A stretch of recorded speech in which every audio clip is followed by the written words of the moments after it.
Hey everyone, welcome to another video. This week I'm looking at the sky replacement tool in Photoshop.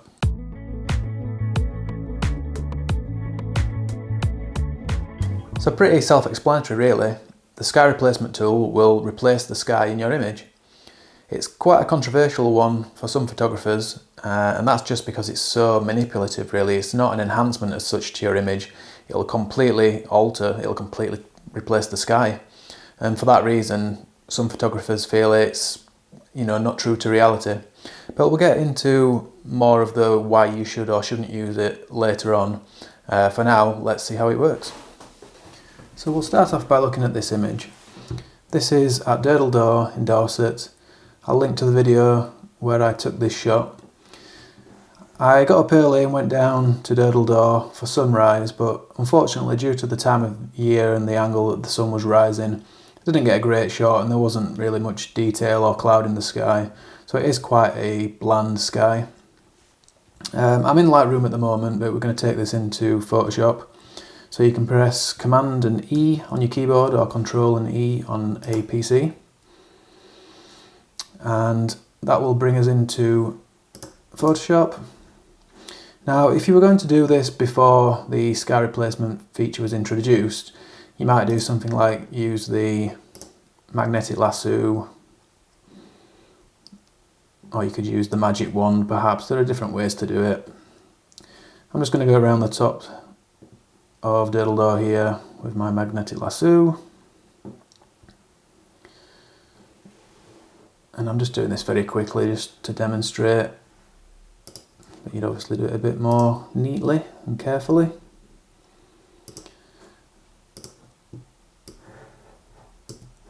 And what you might do then is put that onto a separate layer. Just notice I've got a bit sticking out here, so I'll get rid of that. You can press Command and J on a Mac or Control and J on a PC, and that will just put the sky area onto its own separate layer there. And then I've got this sky here. I could just bring that in. And again, none of this is perfect. I'm blowing it up and all kinds of things, and it's not the best sky anyway. But it's just a quick demonstration.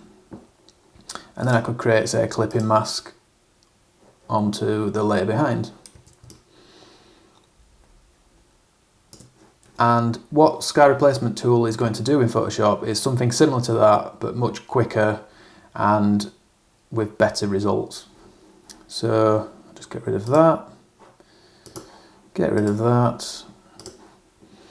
And now you go up to Edit, down to Sky Replacement, click on that, and you get this little pop-up window. So you'll see here it's automatically put this one in. If we drop this down, you've got different skies. You've got some blue skies here, and these just come with Photoshop. I wouldn't use these. I would use my own skies personally. But just to test it out, we can use these that come with Photoshop. So if you have a look, it's a fairly good result, to be honest, isn't it? It's on first inspection, it looks pretty spectacular. You've got some options here to change the edge, so that will basically just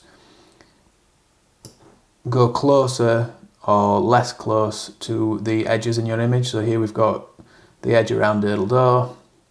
If we bring the edge down, it'll just feather it out so it doesn't go up to that edge as much. And that can help to just make it look more realistic, or if you want it to really go up to the edge, you can just turn that up. See, it's actually overlapped the edge there, which is no good. So we'd have to bring that down. I think it looks more realistic if you tone it down a bit. And you can fade that edge as well to different degrees. So less faded, obviously it just goes right up to the edge. More faded, it fades it out as you get closer to those hard edges. And then you've got things like brightness. Obviously you can turn it up and down.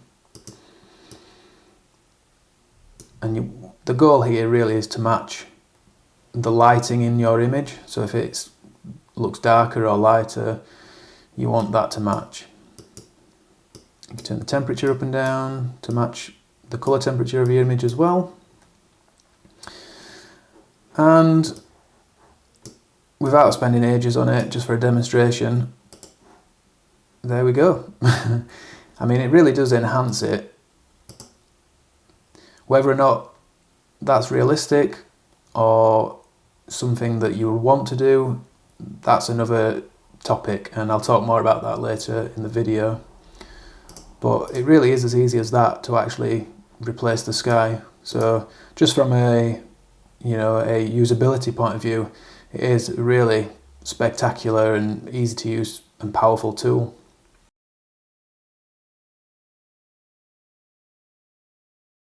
Okay, so let's go back into Lightroom now and look at another example.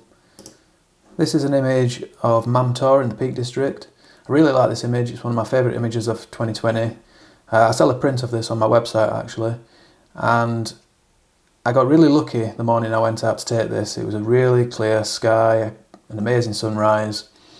The one thing that I would have liked, if I was being really picky, is just a bit more detail in the sky. There was no clouds, so that's why I want to try using the sky replacement tool on this image, just to see what it can do. So once again, Command and E on my keyboard because I'm using Mac. If you're using PC, it'll be Control and E. That'll bring us into Photoshop. Then we can go up to Edit and sky replacement. So let's just have a look at some of the other skies. Have a look at this blue one maybe. That doesn't really work. And this is an important point. You've got to choose a sky, obviously, that matches your image. And again, I wouldn't use the inbuilt ones within Photoshop. I would try and use my own skies if possible. But just for now, this is alright for the demonstration. I'm going to go with that one again. It seems to match the image, the warm light. You'll see there's a couple of problems with this though. One is that the sky has covered my sun up, and the other is I've got some detail on the horizon here, some trees or a mountain or something that it's part of the sky image that Photoshop has put in but doesn't really match with my image, so I'm going to need to sort that out as well. For the sun, well, first of all I'm going to just play around with some of these settings. What I could do is just shift the edge so that I can see the sun again, but I quite like some of the detail in the bottom area of the sky, so I'm going to leave that around there.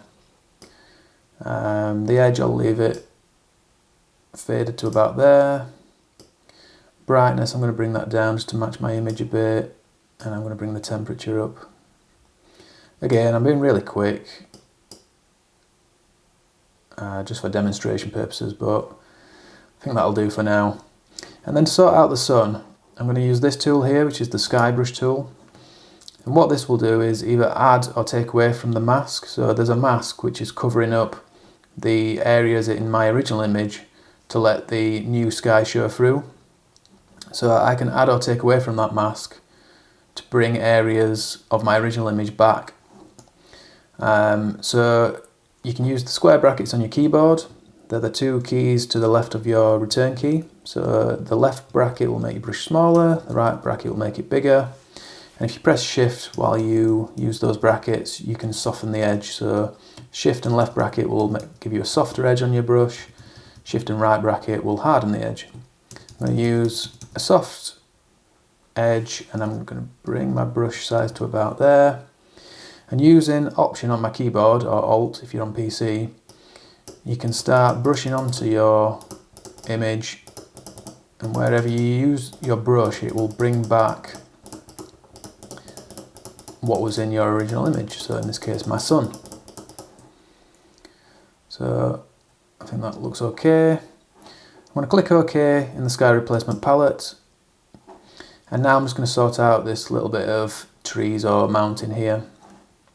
So I'm going to click on the layer with the sky, the new sky, and be careful not to click on the mask. So the mask area is this black and white one, and you'll see the white areas are what are being revealed, the black areas are the ones that are being masked. You'll see this area here is the bit that I added with the sky brush tool. So what we need to do is make sure that we're on the actual image, not the mask. So that's that one, and then we can drag that down just so that the mountain in the background just goes below my original horizon. And I think that looks okay.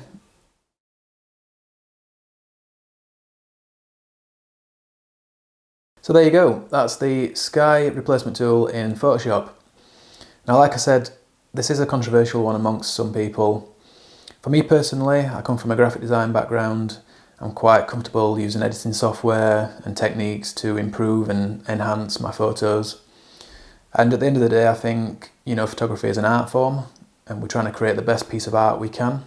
Unless you're doing journalism or, documentary photography or record photography, I think any tools that you can use to enhance your images are fair game, really. Having said that, my own approach to photography is to, or at least landscape photography, is to take the reality I see in front of me and enhance it. So I'll look for the most beautiful features in that scene. It might be the sky or some trees or whatever it might be. And I'll try and enhance those in the software to create the best version of reality I can. And I think the sky replacement tool goes a bit beyond that. It goes beyond enhancement and becomes, like it says, you completely replace your sky, and it's not reality. It's something else. If that's what you're going for, you're just creating a piece of art, I think it's fine. If you're upfront about what you've done, and you're comfortable with that, fine. For me personally, I wouldn't be comfortable showing an image with a completely replaced sky. I think that's so far from reality. It's not what I want to do. I've only used this for a brief time now, and when I first replaced the skies, I thought, wow, that's amazing, spectacular. But the longer I looked at them, the less realistic they look, and there's just something off about them. And I think there's also something to be said about going out and getting that sky, the real sky yourself. It's really rewarding to go out and, many times you'll go out and you'll get a grey sky or a dull sky, no clouds, and it'll be boring. But then that one time you do get a great sky, it's just like, yes, I've nailed it. And you don't get that same rewarding feeling when you just do it in Photoshop. So for those reasons, I'm probably not going to use this very much. If I do use it at all, it certainly won't be with the inbuilt skies in Photoshop. I would want to use my own skies.